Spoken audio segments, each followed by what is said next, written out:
Lo vamos a, o sea, la clase de hoy es una continuación de la clase de la semana, del miércoles pasado, en donde estuvimos viendo el tema tasaciones y los conceptos generales respecto de lo que es una tasación. Entonces ahora lo que vamos a ver es cómo, desde el punto de vista práctico, cómo se resuelve o cómo se pueden resolver a partir de alguna metodología el tema de la tasación. Nosotros lo que vimos fue una posibilidad que había, que era a través de eso que llamaba método del valor físico o que utilizaba una tabla, esa tabla de Ross-Heideck, que a partir de las condiciones de la industria de la construcción, es decir, porque sacábamos los valores de tabla, porque sacábamos los valores de cuánto salía el metro cuadrado de una publicación, podíamos obtener la evaluación de lo edificado y a partir de ahí, incorporando el valor posible de la tierra o de un terreno, podíamos obtener una evaluación del bien.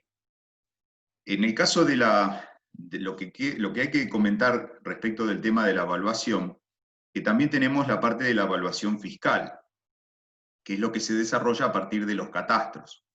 En el caso de las evaluaciones fiscales, que es lo que se determina en definitiva para, por ejemplo, el cálculo del impuesto inmobiliario o el cálculo de las tasas municipales, o el cálculo de algunos impuestos cuando se hace una transacción inmobiliaria, la evaluación también tiene un componente que se asimila mucho a lo del valor físico de la otra vez.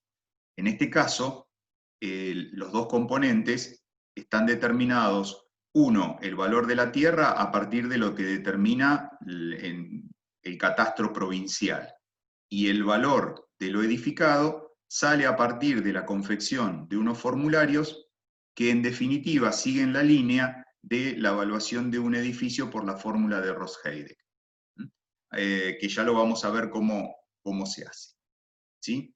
Así que bueno, arrancando con la temática, vamos a ir a la primera parte, que es la que nosotros podemos utilizar, y es una metodología que se aplica en el desarrollo de la tarea de tasación cuando se participa de una evaluación inmobiliaria.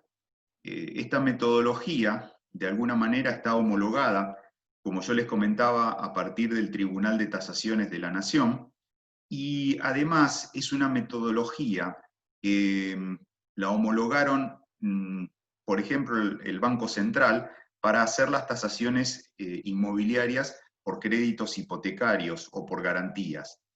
Por lo tanto, es una metodología que utilizándola, o uno la puede utilizar en su actividad profesional y tiene ese sustento de estar validada por el uso de entidades oficiales. ¿Qué es esto de el método por comparables directos?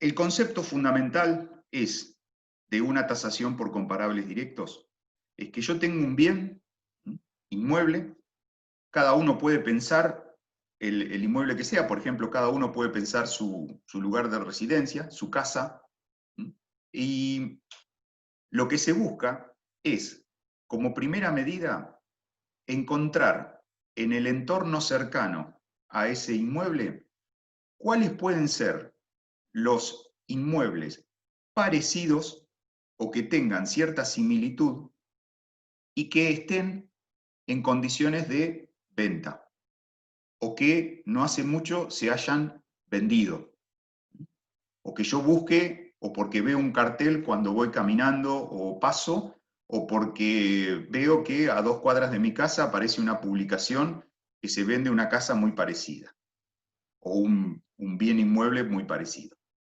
A partir de encontrar esos datos, se hace lo que se llama una homologación de los antecedentes, es decir, los pongo en igualdad de condiciones.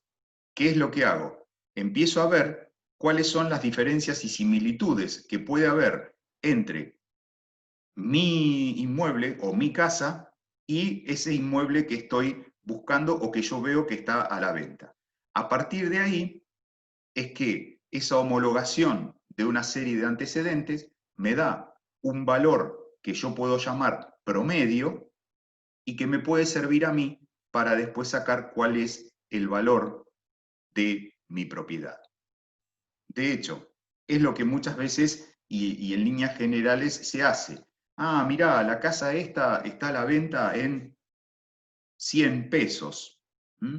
Y mi casa es parecida, pero tiene una habitación más, tiene un dormitorio más, el terreno es más grande, es más vieja mi casa, pero está en buenas condiciones. A partir de ahí digo, mi casa puede valer igual 100 pesos, o bueno, capaz que por ahí, porque tiene mayor superficie, vale un poco más. Quizás piense que vale 150, pero mi casa es un poco más antigua. Entonces ya en vez de entre 100 y 150 puede valer 120. Y así es como se hace ese juego de comparación y de similitudes. Y a partir de ahí se obtiene un valor de referencia, que como yo les dije el otro día, en la clase del miércoles, no es un valor estricto y exacto, sino es un entorno.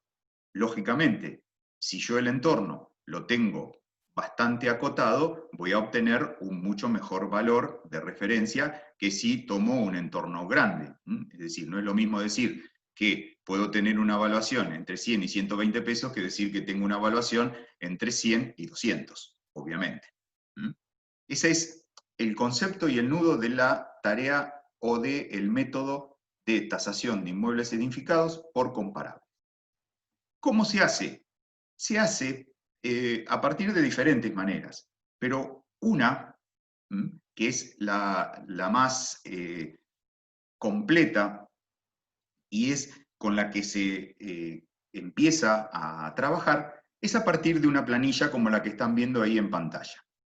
Esa planilla, y vuelvo a hacer este comentario, es una planilla que surge de un manual que se utiliza para tasaciones, un manual de cabecera, un manual básico, que es el primer resumen y compendio del sistema de tasaciones, que es un manual que se llama Manual de Tasaciones de Dante Guerrero.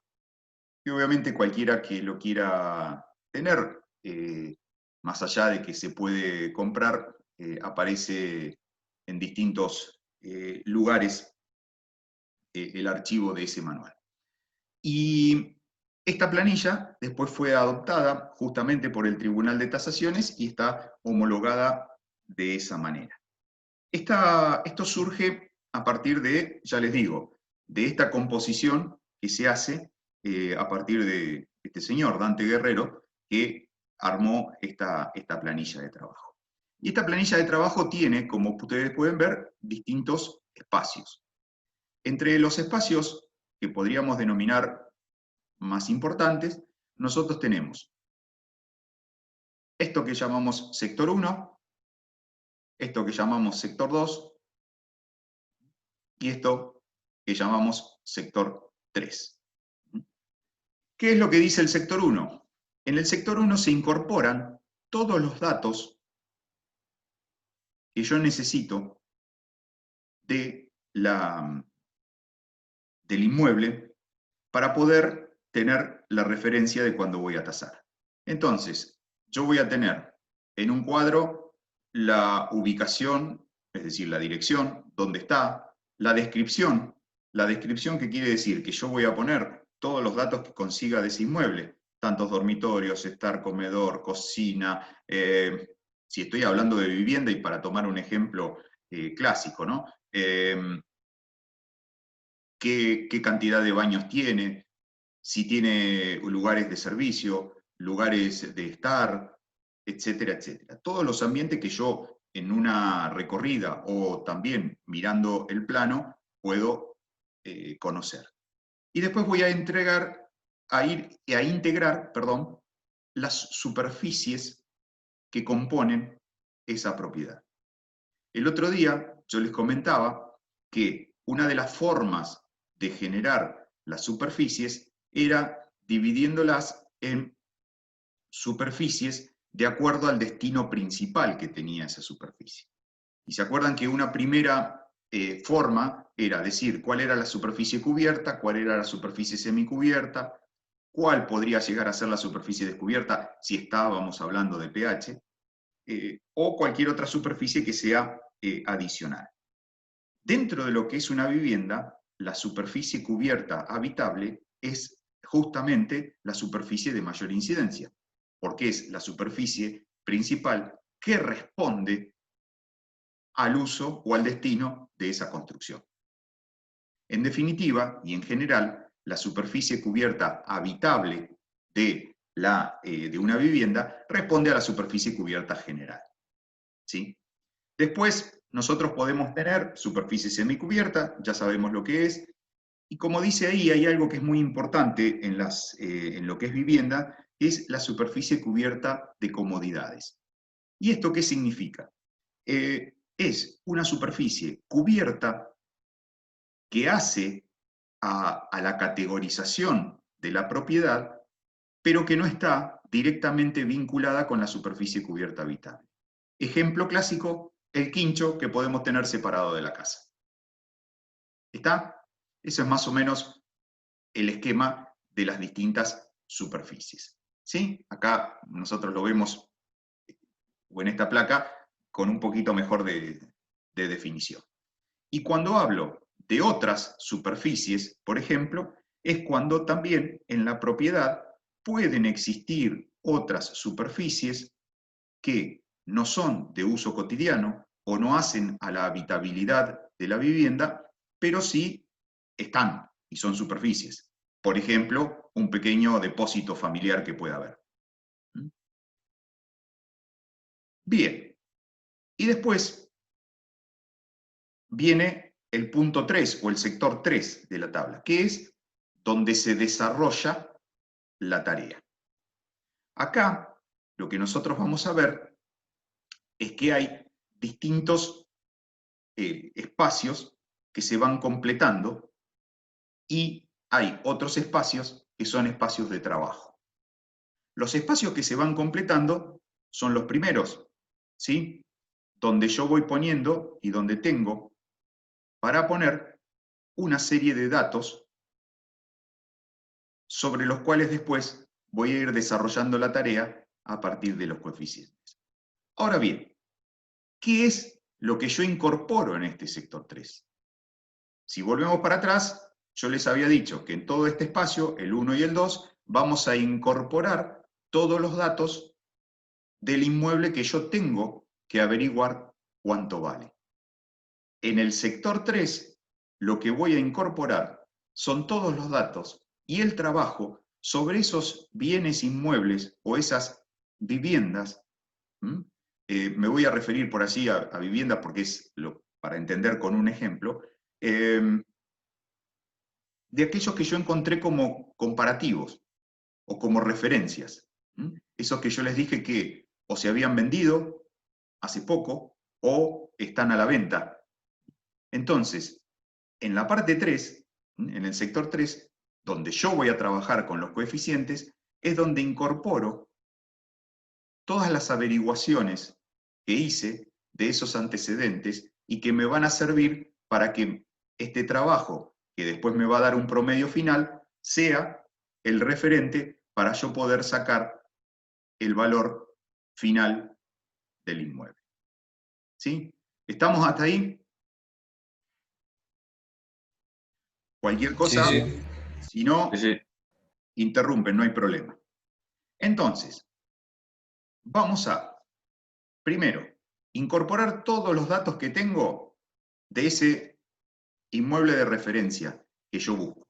Entonces, encuentro una propiedad que está a la venta, que está ubicada en tal lado, que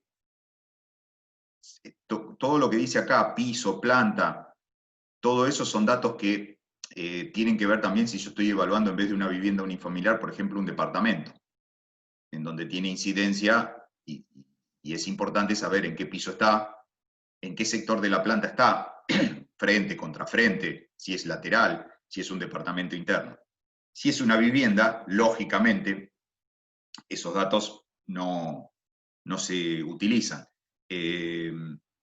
Después, voy a tener datos que incorporo. ¿Cuáles son? Y el importe de venta o el importe final. ¿Qué diferencia puede haber ahí? Puede no haber diferencia, primero y principal porque es un inmueble que está a la venta, pero también puede ser que yo tenga la referencia que era un inmueble que estaba a la venta en tanto dinero y se vendió en tanto otro.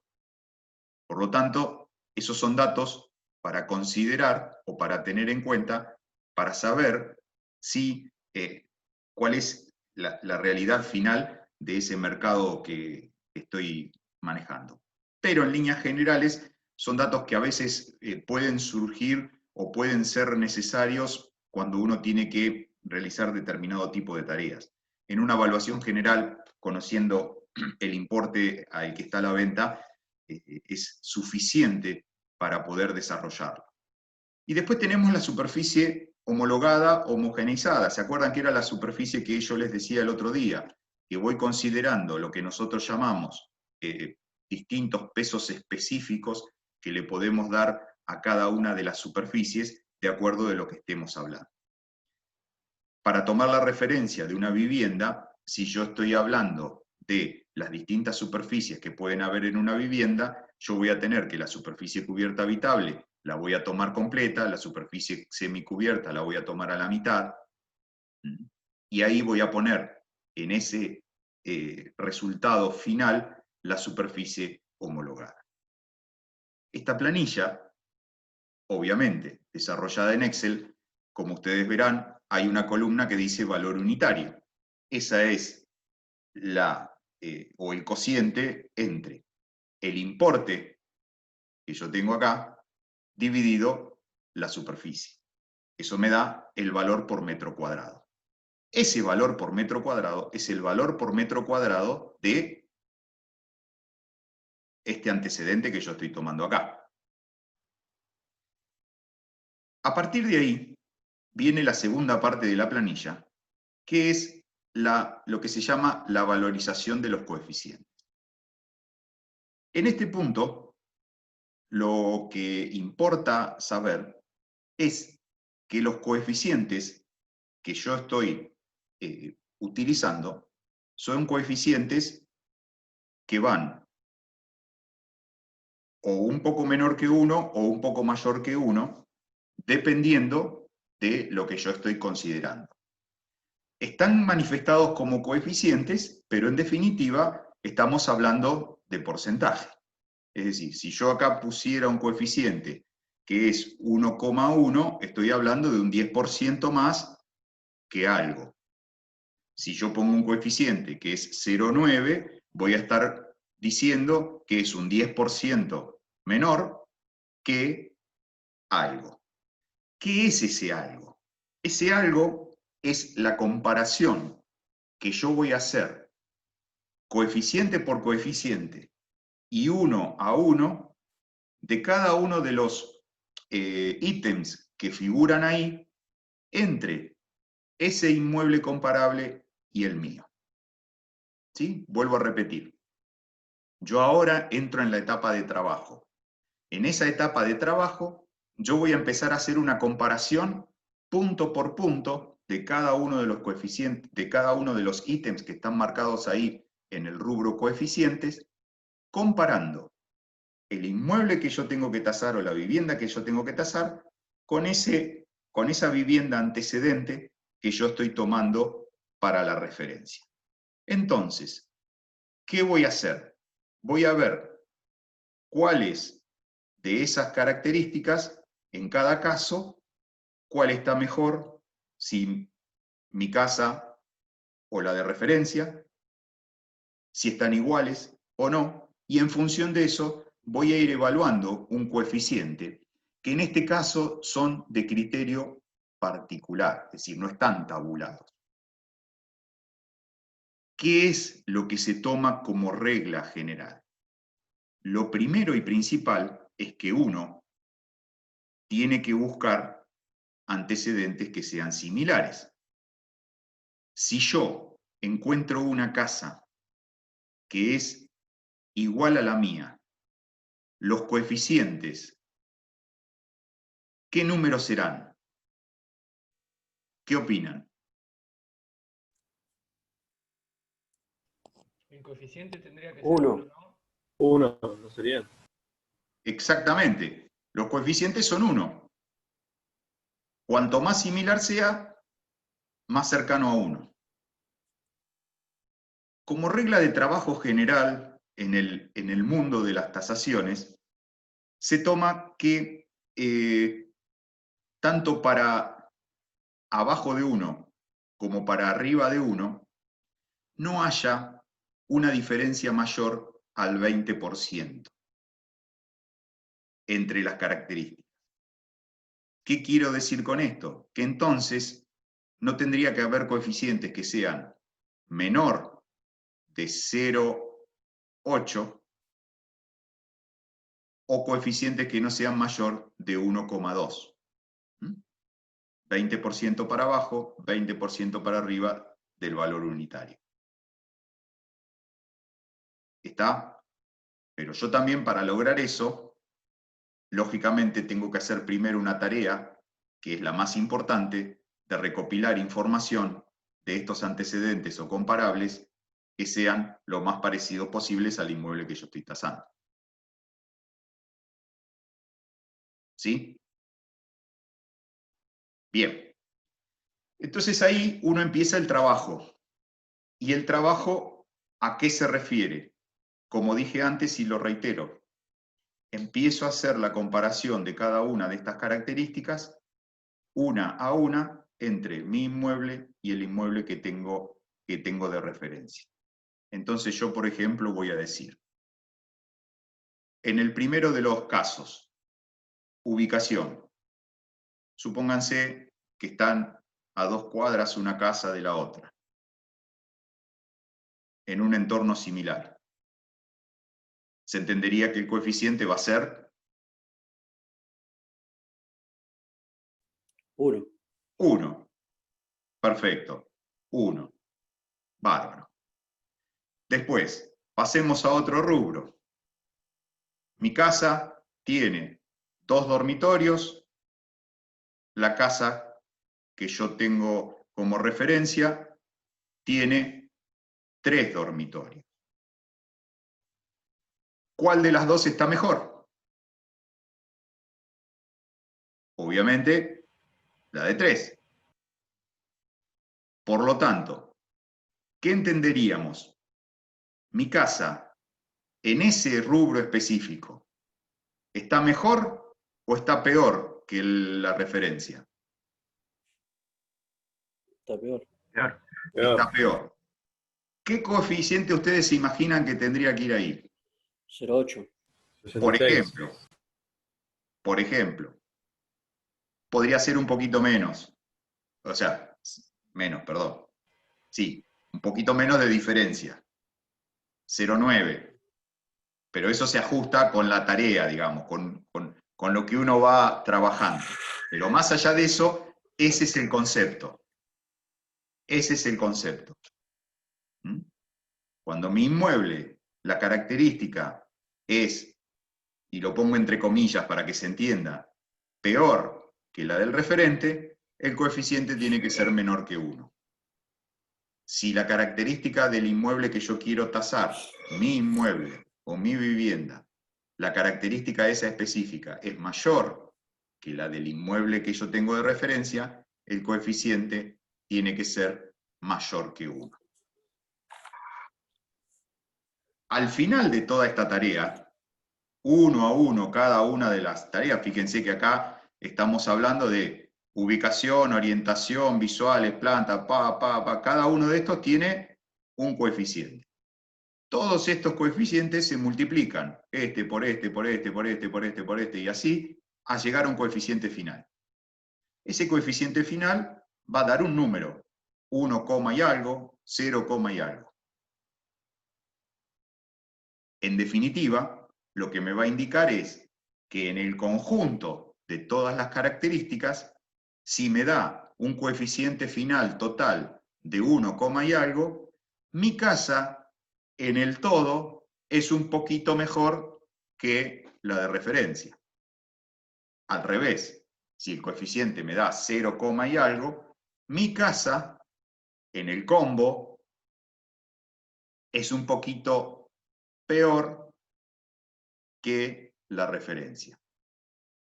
Ese coeficiente multiplicado por el valor unitario que tenía como referencia me va a dar el valor unitario, el valor por metro cuadrado de construcción que tenía mi casa respecto de ese comparable.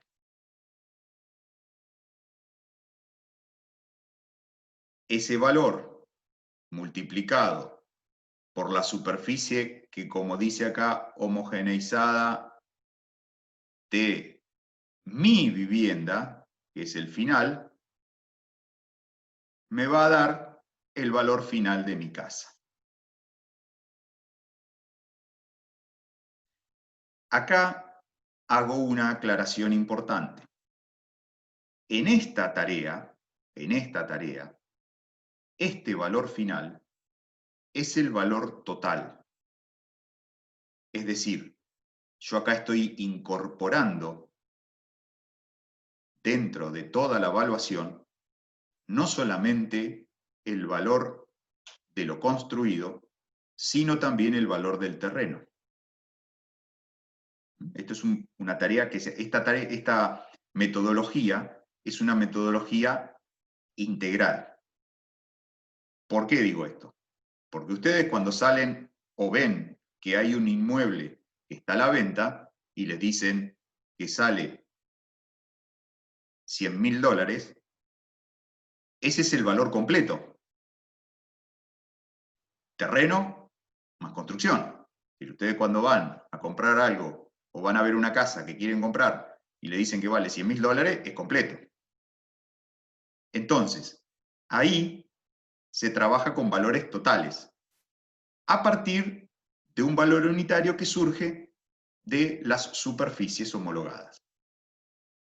Y yo, y esto para que quede entendido, entre los coeficientes tengo la posibilidad de dimensionar el tema del patio que tengo. Y puedo considerar si mi casa tiene más terreno, es decir, en definitiva, tiene más patio, o es un terreno chico y ante construcciones similares tiene poco patio. ¿Sí? Y ahí considero lo que significa el valor de la tierra. ¿Se entiende? ¿Estamos ahí? Sí, sí, perfecto. ¿Alguna pregunta? El valor unitario, ¿ese valor dónde sale? ¿Qué valor unitario? ¿Cuál? El que está en la tabla, en la parte amarilla, en la primera parte. El que yo comenté de dividir el valor que tengo de venta o de oferta, suponete $100.000, dividido la superficie homologada que yo hice. De ahí sale ese valor unitario, que es el valor unitario del antecedente. Bien. ¿Estamos?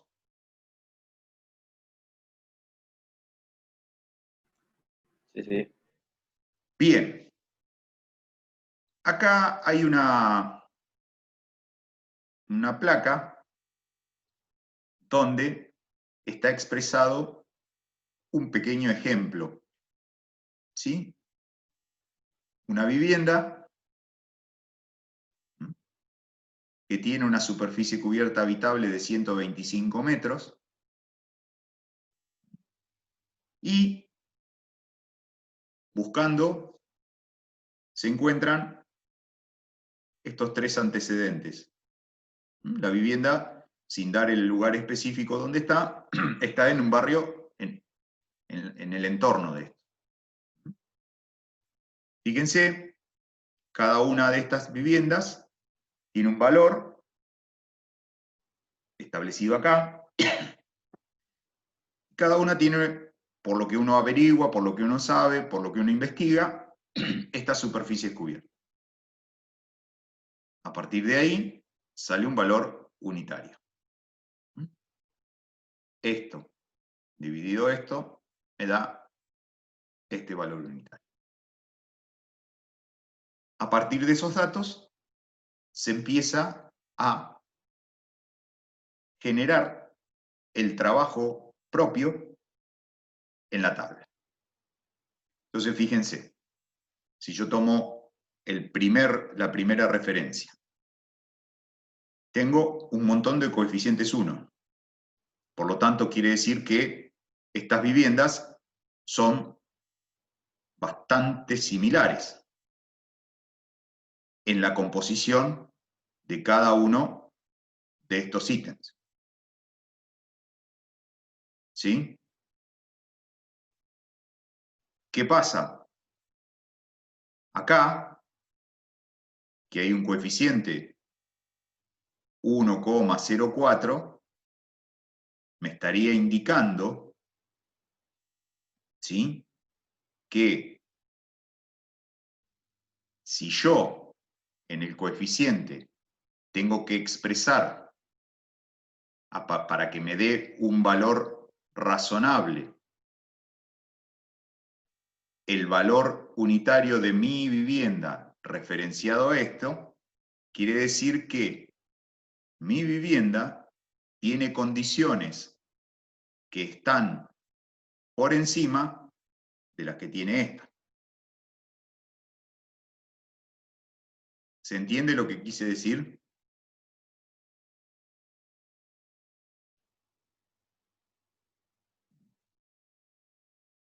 La regla mnemotécnica de esto, ¿cuál es? Todos estos coeficientes se van multiplicando.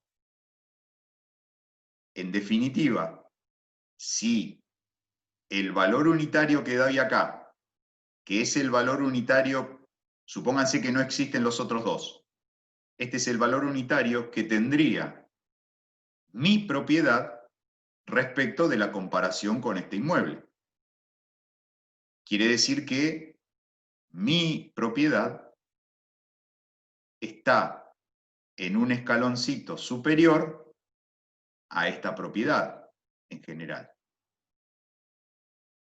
Por lo tanto, en este coeficiente, yo estoy expresando, por ejemplo, por las formas de acceso que hay. Las formas de acceso pueden ser tanto desde al inmueble como al sector donde está ubicado. Quiere decir que mi inmueble está mejor que el comparable. Por lo tanto, yo lo tengo que potenciar. Y potenciándolo es aumentando su valor. Si vamos al segundo, por ejemplo, nosotros estamos viendo que en este caso hay algunos elementos que me están indicando que mi propiedad tiene condiciones inferiores. Por lo tanto, yo tengo que generar en el total final algún tipo de situación que me disminuya ese valor. En la medida en que yo voy ampliando y teniendo mayor cantidad de referencias, voy a lograr un promedio mejor ejecutado. Ese valor promedio se traduce después en que multiplicado por la superficie cubierta que yo o por la superficie total homogeneizada que yo consideré, me da un potencial valor de la vivienda que yo estoy tasando.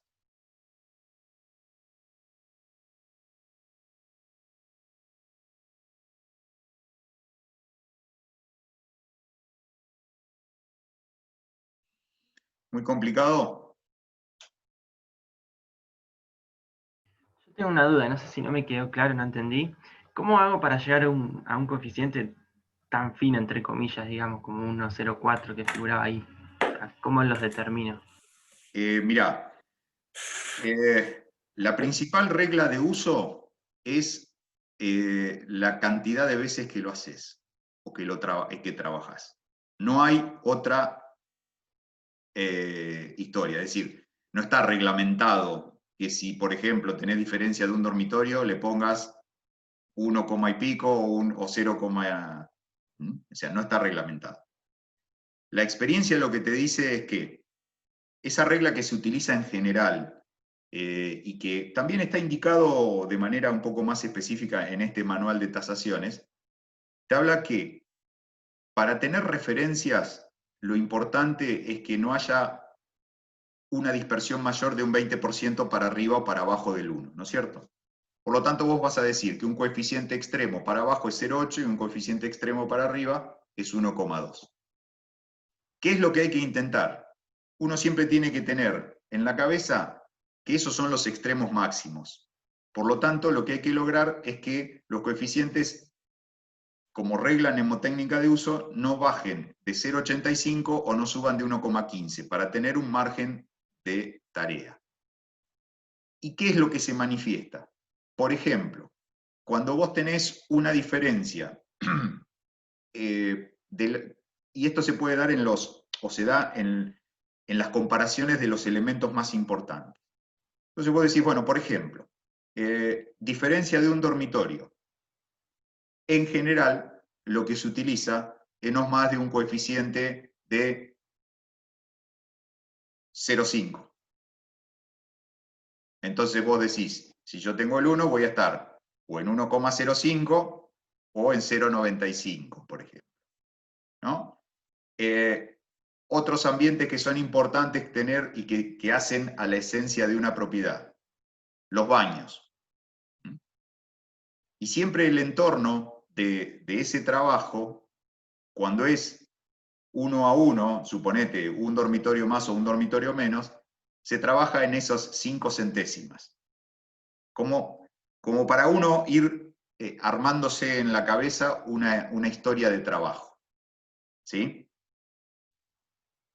Siempre y yo siempre digo lo mismo, cuando uno empieza a hacer este tipo de tareas, los rangos de dispersión son siempre mayores.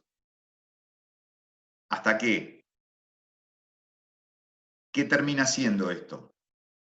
Lo que uno hace en el rubro tasaciones con estas planillas es poner en números y justificar lo que ya se sabe a partir de la experiencia. Siempre pasa eso. Entonces, la finura del rango se va dando en la medida en que uno avanza en la experiencia. No hay una regla escrita que te diga que vos tenés que usar tal coeficiente cuando tenés esta diferencia o tal coeficiente cuando tenés otra. Esa es la realidad. Muy bien, gracias.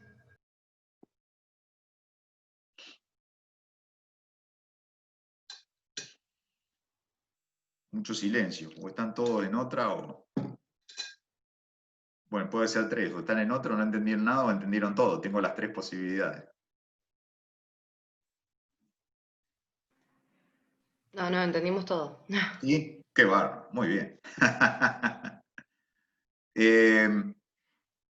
Bueno, esa es una forma de tasación, es una forma de tarea, es una forma de desarrollar una tarea profesional de las que estamos habilitados a hacer. Es la forma en que uno puede desarrollarla y esto también, más allá de que sea una tarea de forma individual o del ámbito privado, tiene mucha importancia en el ámbito judicial. ¿sí?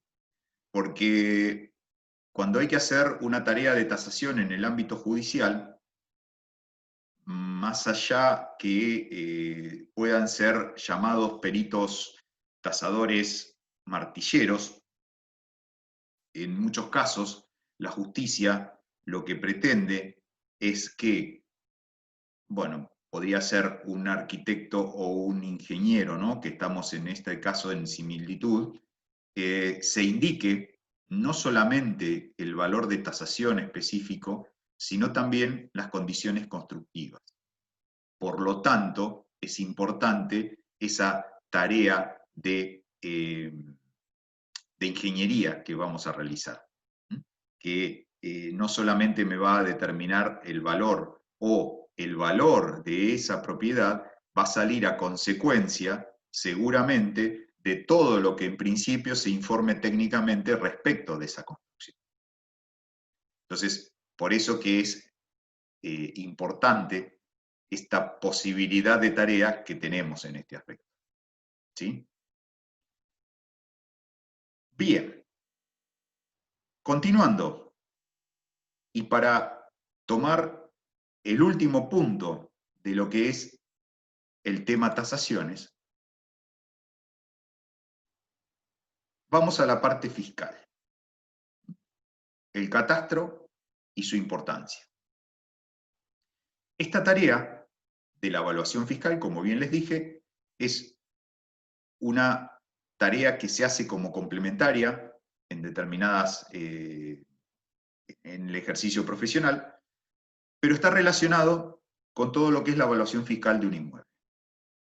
Y son determinados informes que uno hace a partir de planillas cuando hace una tarea profesional. Por ejemplo, nosotros presentamos un proyecto de una vivienda, en la presentación que se hace, primero en el municipio, después cuando se declara en ARBA, bueno, en ARBA en este caso en la provincia de Buenos Aires, pero se declara en rentas de la provincia que corresponda, hay que hacer en esa planilla una planilla de evaluación. En este caso, lo que se evalúa es la edificación. El valor del terreno lo pone el instrumento provincial que corresponda, en este caso, ARBA en la provincia de Buenos Aires. ¿Qué es el catastro? Es el registro administrativo dependiente del Estado donde se inscriben todos los bienes inmuebles. ¿Qué implicancia, para qué sirve o qué significa? El catastro tiene tres funciones que están específicamente diferenciadas. La primera es una referencia del planeamiento. ¿Por qué?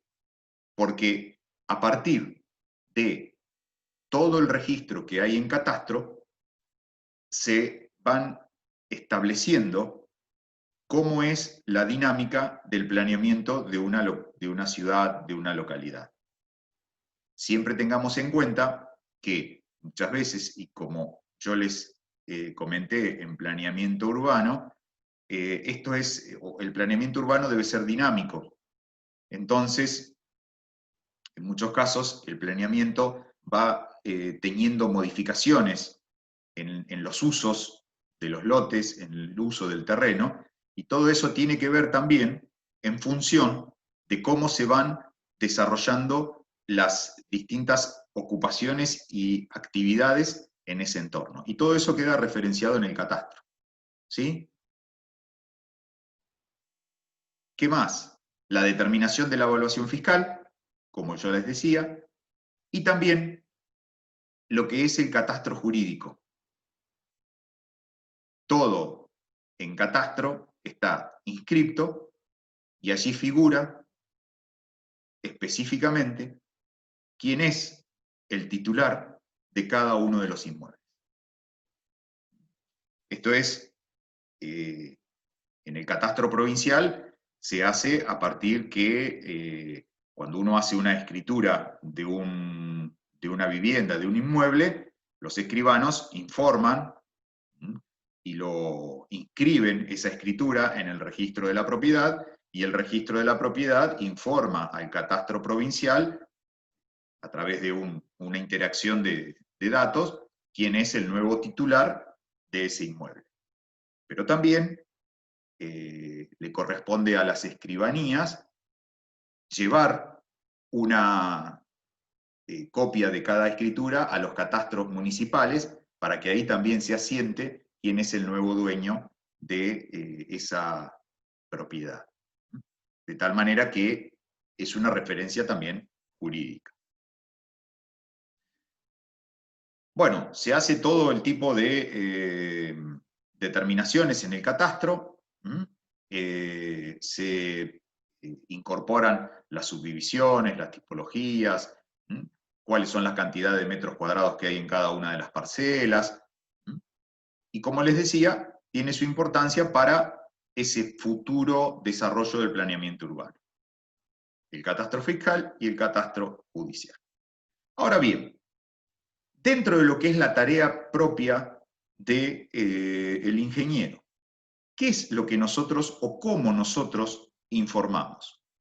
Lo vamos a informar a partir de una tarea que se hace en unas planillas. Esas planillas son lo que se llaman declaraciones juradas de acuerdo a la tipología del bien que yo tengo que declarar. Uno de los ejemplos es lo que se llaman los 903. Nosotros es el modo coloquial que generalmente lo llamamos, ¿no? Tengo que hacer, cuando voy a presentar una vivienda, tengo que llevar también dentro de todo el paquete de formularios, planos y permisos, tengo que llevar el 903. ¿Qué es el 903? El 903 es el formulario de declaración jurada donde yo indico cómo va a ser la vivienda que yo estoy proyectando, o la edificación que yo estoy proyectando. Es decir, estoy informando las características que va a tener esa propiedad. Esas características me van a indicar después cómo o cuánto es la evaluación de esa edificación. Tiene carácter de declaración jurada. ¿Qué quiero decir con esto? Que esto puede ser observable por, en este caso, el municipio, y que a partir de una inspección me diga, me falseaste los datos o estos datos no corresponden, ¿no? Por eso digo, no es que esto se establece de otra manera, sino que tiene carácter de declaración jurada. Lo que yo informo es lo que vale. ¿Y cómo se trabaja? Se trabaja a partir de, este es el reverso del formulario, donde van indicadas cada una de las... Ahora yo les voy a mostrar una planilla específica, para que no tengamos problema de visualización. Pero se hace un trabajo sobre esta planilla y después se vuelcan los datos en esta parte. Y aquí sale la evaluación que yo tengo que determinar. ¿Sí? Todo después se vuelca en un formulario resumen que se llama 901.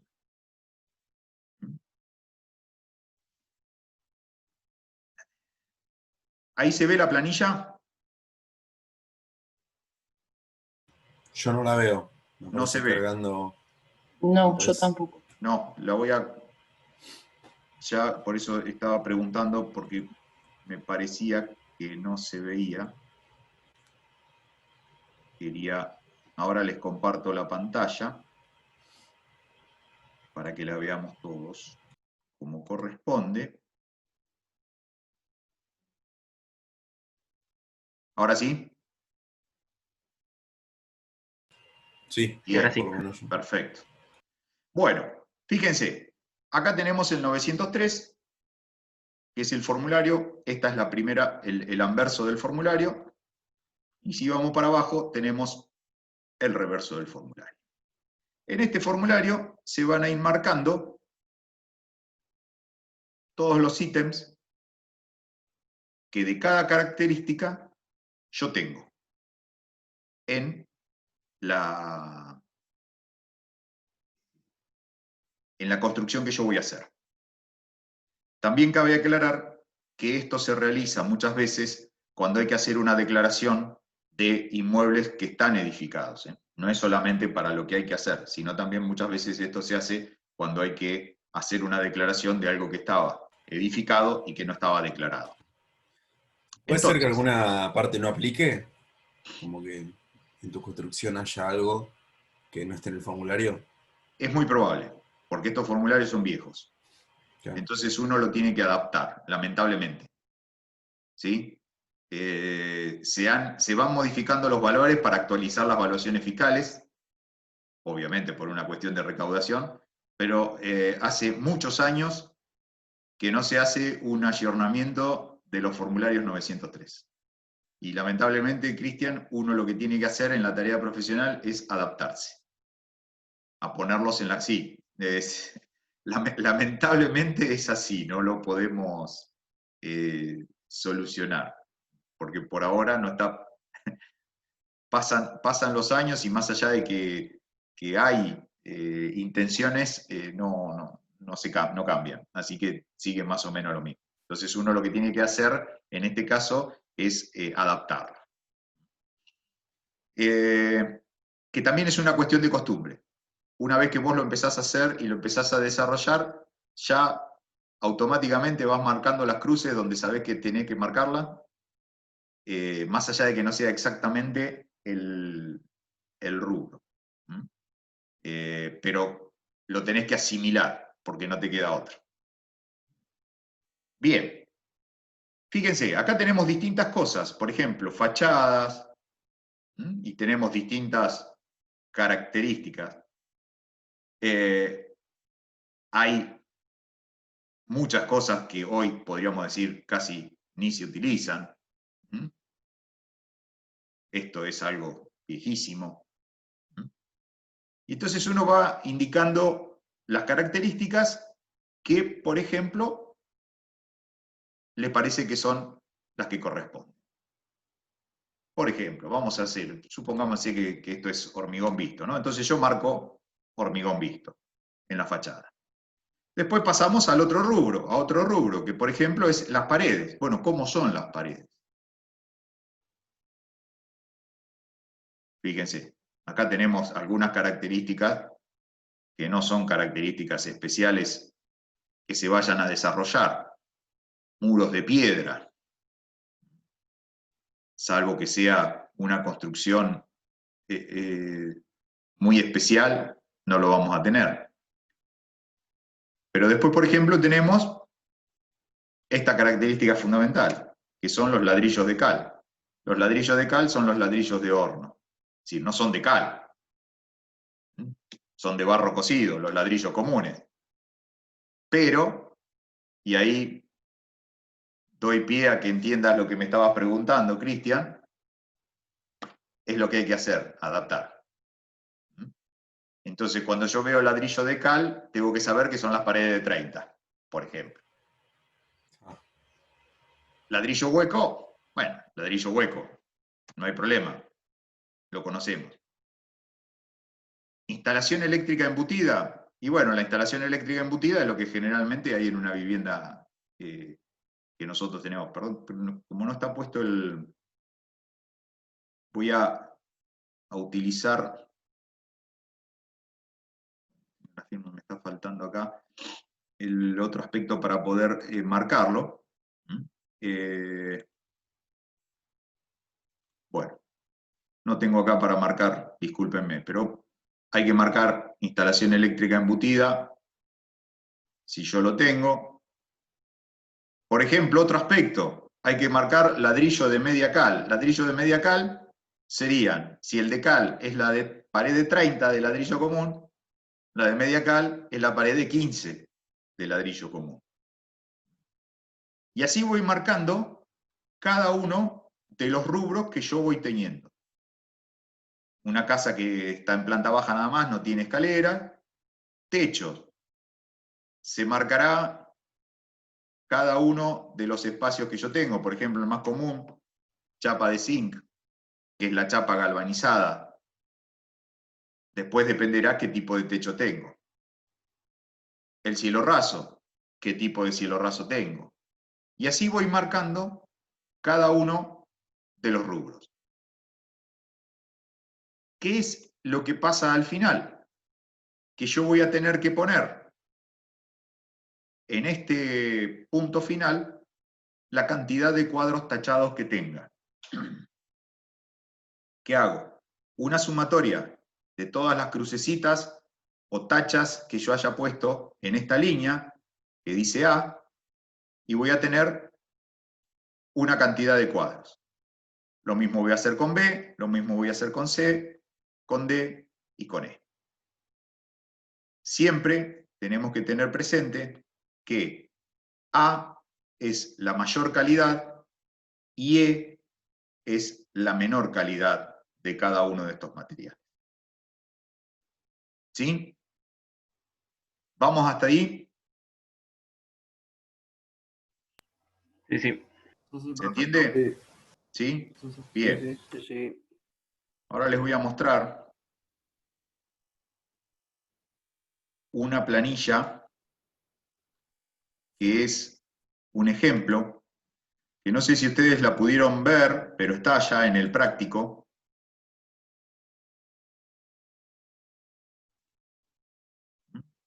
No sé si bajaron los archivos o si lo tienen a mano, pero dentro de todos los apuntes que hay en el Moodle, hay un ejemplo donde yo incorporé, donde incorporamos las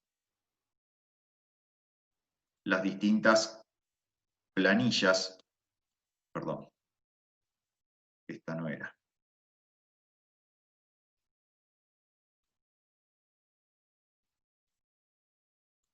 Ahí está. Fíjense, acá tenemos un 903 confeccionado. Estos son los distintos ítems que estuvimos viendo. En este caso están marcados los ítems correspondientes.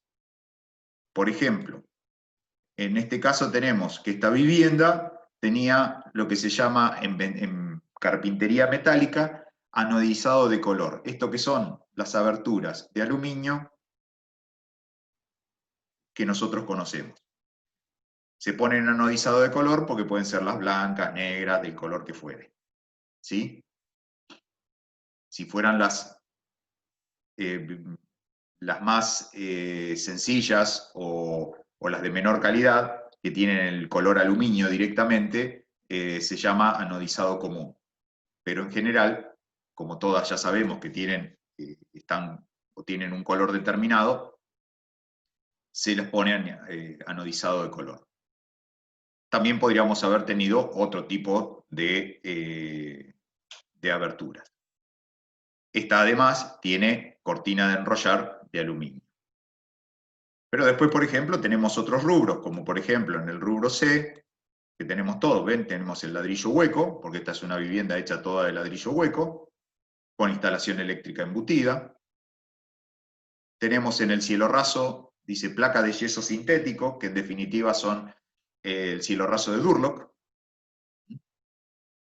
Después tenemos los revoques, que son comunes a la cal, revoque grueso y fino, pero que están pintados al agua, porque es la pintura que se utiliza normalmente. ¿Qué más tenemos? Tenemos en los pisos cerámico esmaltado, son los cerámicos de una calidad buena. También se incorporan dentro de lo que son cerámicos esmaltados los porcelanatos, por ejemplo. Y después tenemos mosaico de vereda, porque tiene hecha toda una vereda alrededor. Y hay partes que tiene cemento alisado. Y así vamos incorporando cada uno de los rubros que nosotros vemos y que son las características que tiene la vivienda. Además, por ejemplo, en este último punto hay instalaciones complementarias, que incluyen las instalaciones complementarias, y las instalaciones complementarias, por ejemplo, incluyen la calefacción central por radiadores. Hay otros que pueden tener una pileta, hay otros que pueden tener otro tipo de calefacción, losa radiante, agua, bueno, hay diferentes características. Cuando nosotros terminamos de hacer todas las características, se van sumando todos los ítems. Fíjense, en el rubro B nosotros tenemos 6 ítems marcados. En el rubro C tenemos 11 ítems marcados. En el rubro D tenemos 10. No tenemos nada en el E y tenemos 1 en el A. Además, sobre la parte de abajo de este formulario, se marca de cada uno de los ítems cuál es el estado de conservación. Ese estado de conservación me marca un número que es cómo se considera en el estado general la propiedad, a partir de esa sumatoria de cada uno de los números que hay abajo. Esto, en una vivienda nueva, no tiene una incidencia tan importante. Pero si yo tengo que declarar también una propiedad que puede ser que haya que incorporar, que no esté en condiciones, este rubro es importante porque me establece la característica general de la propiedad. ¿Qué significa esto? Que yo acá puedo tener diferentes características. Por ejemplo, puede ser que la fachada esté en buen estado, pero por ejemplo después la carpintería esté en mal estado. O que los pisos también estén en mal estado. Y capaz que la sumatoria de estos puntos, de acuerdo a la característica que yo estoy incorporando, me dé para que el resultado final o el promedio final, por ejemplo acá, en vez de darme que esta sumatoria me da 98, me dé 50. Si esta sumatoria me da 50, yo voy a estar acá en el medio. Por lo tanto, más allá de que haya en la vivienda características que tengan buen estado, el promedio general de la vivienda me dice que está en estado regular. Y eso es lo que sirve después para la determinación del valor final que yo tengo que utilizar. ¿En dónde tengo que utilizar? Tengo que utilizar en la parte de adelante del formulario. A ver. Vamos a buscarla. ¿Cuál es la parte de adelante del formulario? Ah, no lo abrí.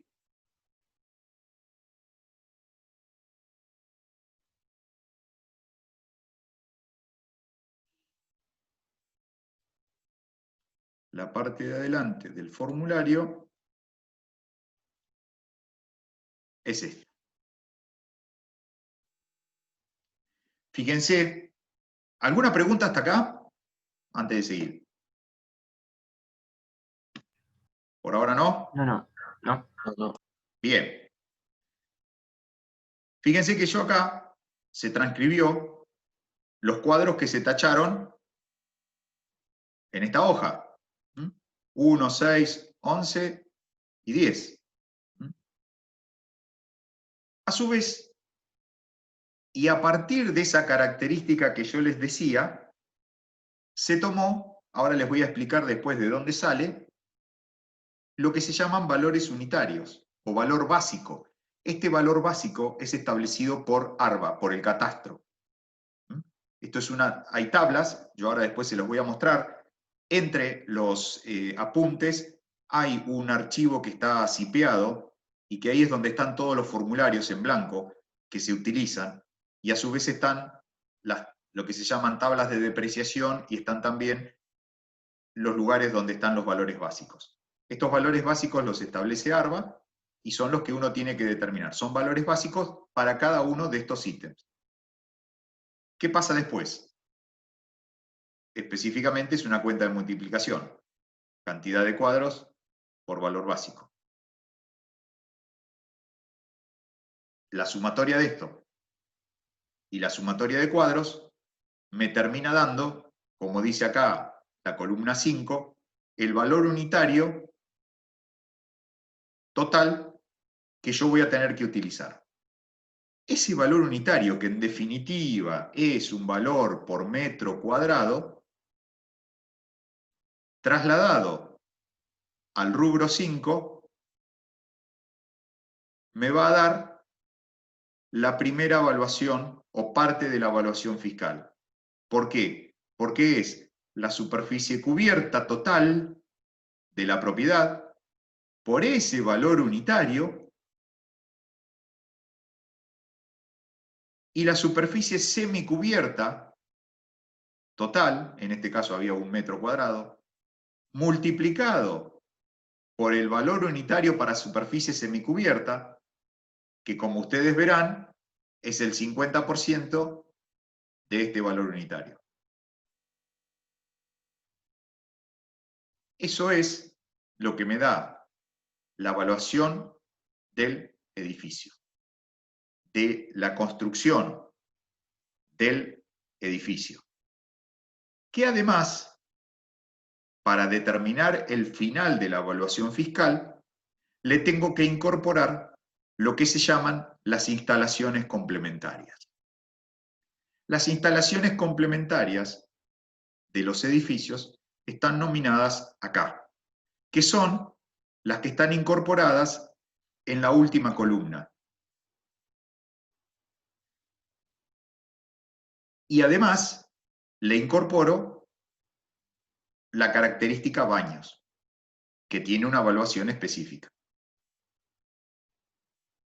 Entonces fíjense que acá lo que hay que hacer es incorporar la instalación complementaria que yo marqué, que son los radiadores, la calefacción central, por radiadores, perdón, y los baños.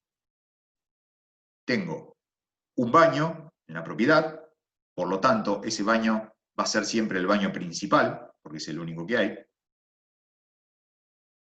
Y para poder determinar la evaluación de la calefacción central, lo que incorporo es la cantidad de radiadores que tengo. No la cantidad de elementos que tienen cada radiador, sino los radiadores en sí. Es decir, tengo uno en la cocina, uno en el comedor, uno en el dormitorio, 2 en tal lado, etc. Cuento esa cantidad y se incorpora. También tienen una evaluación establecida, así como este valor básico, este valor también lo determina ARBA, y surge la evaluación total de las instalaciones complementarias. Este valor del edificio, sumado a la evaluación de las instalaciones complementarias, como está acá, ¿sí?, me da la evaluación final del edificio, es decir, de esa vivienda. Esto, sumado a lo que indique ARBA de evaluación de terreno, me va a dar la evaluación fiscal de esa propiedad específica.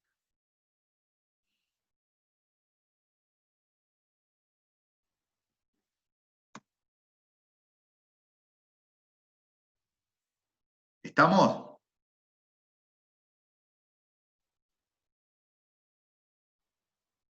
Sí, sí.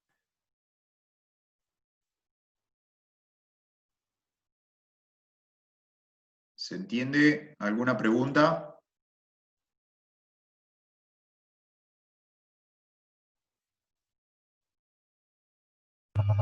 Por ahora nada. Por ahora nada. De momento no. Bien.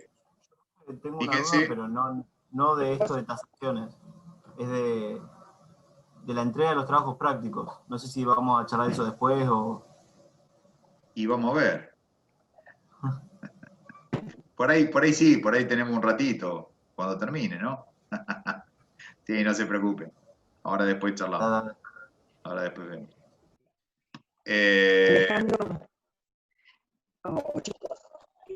Fíjense. Se escucha todo cortado, no sé si ustedes me escuchan.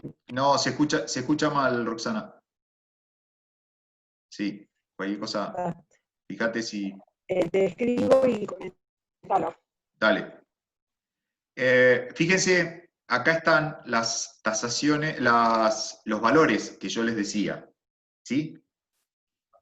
Fíjense que esta es la tabla, valor básico por metro cuadrado de edificio, dependiendo en qué formulario estemos trabajando. Cada uno de estos formularios, como yo les dije, se utilizan para distintos tipos de construcción, ¿sí? Y yo tengo que tomar ese valor. Fíjense que acá, para los 903, está establecido que puede ser valor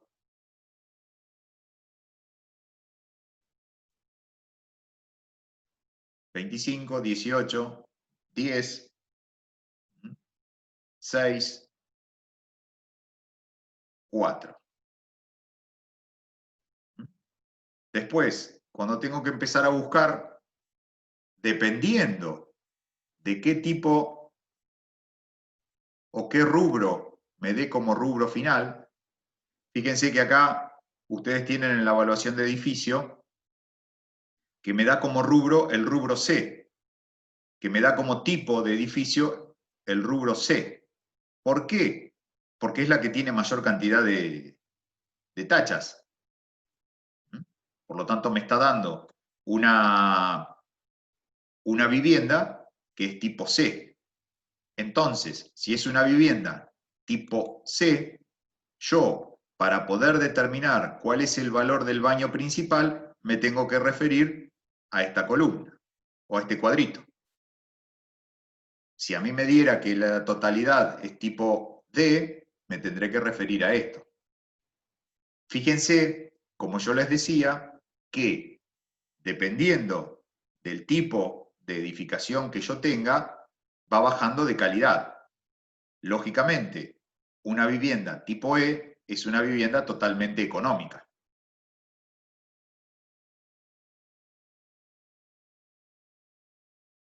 Lo mismo cuando yo tengo que empezar a buscar. Sí.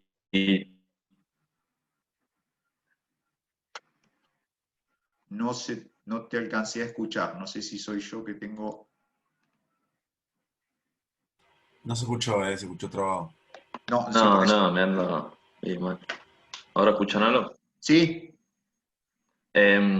Si te da la misma cantidad, o sea, vos dijiste que te da 11, entonces tipo C. Si te da 10 y 10, o sea, tipo C 10 y tipo D 10, ¿con cuál te queda? con el menor de los iguales se llama. En definitiva te quedas Tendrías con el D. Está bien. En definitiva te quedas con el D. Exactamente. La determinación, y eso ya está establecido así, se toma el menor de los iguales. Entre C y D tenés que tomar el D. ¿Sí? Perfecto. Piensen en esto, en líneas generales, una vivienda de características estándar buena, normal, que podríamos asimilar al modelo C2 que vimos el otro día para tener el valor por metro cuadrado, debe dar en categoría C, generalmente. Una vivienda de ese tipo generalmente da en categoría, o debería dar en categoría C. Una vivienda, si la asimilamos a una vivienda tipo barrio del modelo C1 que vimos el otro día, debe dar en categoría D. Estas cosas también son cosas que uno va aprendiendo en la medida en que va desarrollando las tablas, ¿sí? Pero generalmente es así. ¿Por qué comento esto? Porque uno, cuando empieza a hacer las tachas, empieza a decir, ¿y acá qué le pongo? O acá, ¿con qué lo asimilo? Entonces, se entiende, uno tiene que tener, a raíz de esta circunstancia, de que han variado los materiales y las características y no se han ayornado las tablas, esa asimilación que uno tiene que hacer, tiene que saber aproximadamente en qué características están encuadradas. ¿Sí? Bien. ¿Se entendió esto?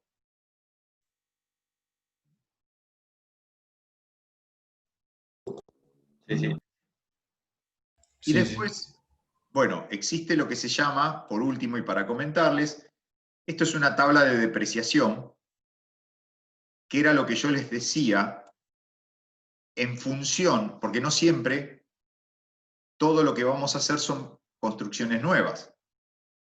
Acá, al ser una construcción nueva, esa propiedad todavía no tiene depreciación. No tiene depreciación porque, como habíamos visto antes, por antigüedad y estado se depreciaba. Por lo tanto, una vivienda nueva se considera que está en buen estado y además no tiene años de antigüedad. Por lo tanto, los coeficientes van a ser 1, que son los coeficientes que se aplican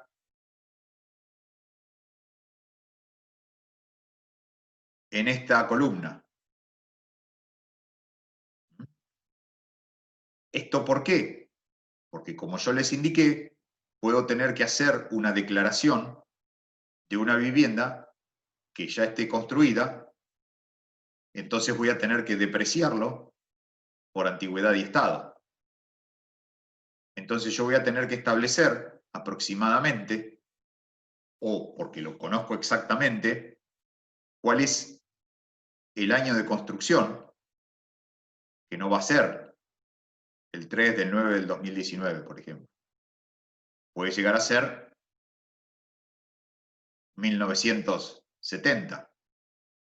Por lo tanto, acá va a haber otro coeficiente de depreciación, que yo lo voy a obtener de esta tabla y en función del estado y del tipo de propiedad que yo esté trabajando, las características que me dieron.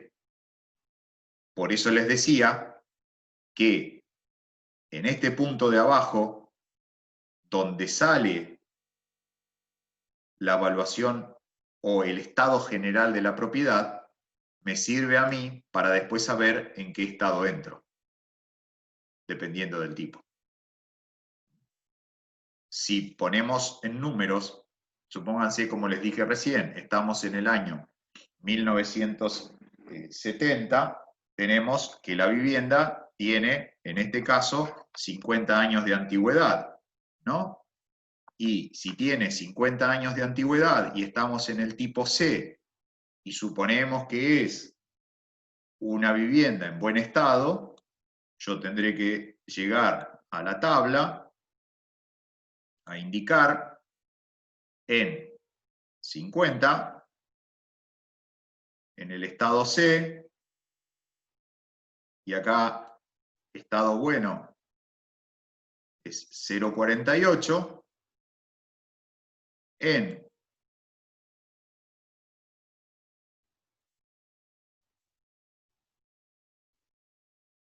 este punto, ¿sí? Será 0,48 en vez de 1.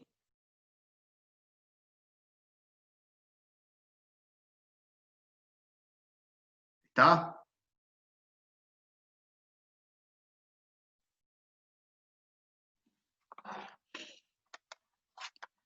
¿Se entendió?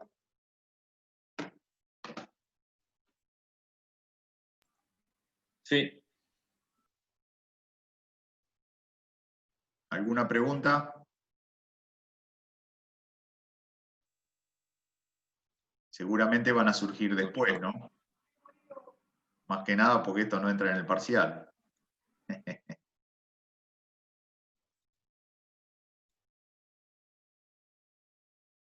¿Me equivoco?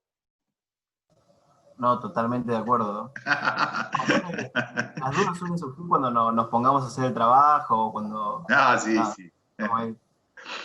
Exactamente, sí, sí, es así. Bien. Bueno, a ver. ¿Qué tienen para preguntar?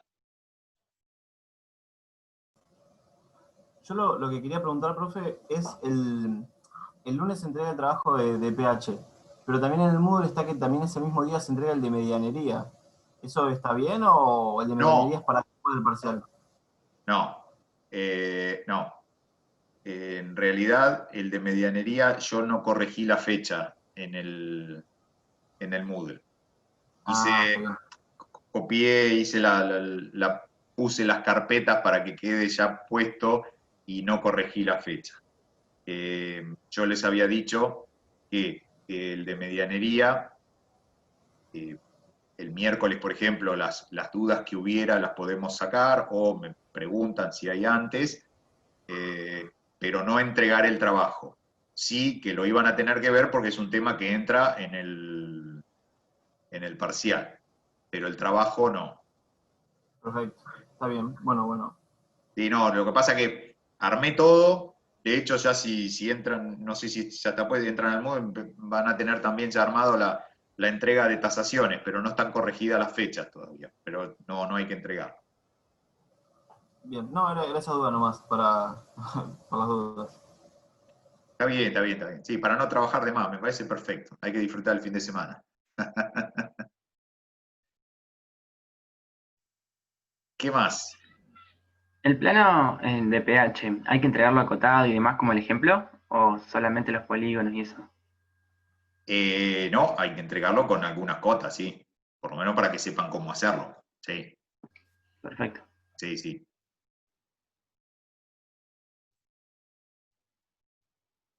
Préstenle mucha atención en el plano de pH, como les comenté a algunas de las comisiones, eso, bien cómo determinan los polígonos. Después podemos tener alguna diferencia de cálculo de superficie, más allá de que lo podamos hacer con el CAD. Pero lo importante es que se entienda el concepto de cómo integro los polígonos, cómo hice el trazado de los polígonos.